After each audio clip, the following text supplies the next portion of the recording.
Құрметті азаматтар, қыстың алғашқы күндерінде көлдер мен өзендердің беті толық қатып үлгермейді. Мұндай мұз өте қауіпті. Сырғанауға немесе жүріп өтуге тырыспаңыз. Көлдің беті қатпай тұрып, мұз оп-оңай жарылып, астына түсіп кетуіңіз мүмкін. Балаларыңызды қараусыз қалдырмаңыз. Олар мұздың қауіпті екенін білмей, ойнақ жүріп суға құлап кетуі мүмкін. Қауіпсіз мұз кем дегенде 12 сантиметр.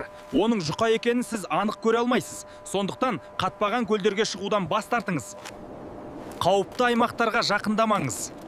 Мұз үстінде ескерту белгілері тұрса, ол бекерден бекер емес. Суық суға түскен адам бірнеше минут ішінде есінен танып қалуы мүмкін. Бұл өте қауіпті жағдай.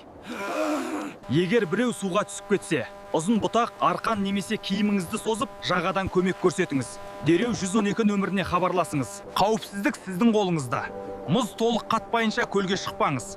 Өз өміріңізді және жақындарыңыздың өмірін қатерге тікпеңіз.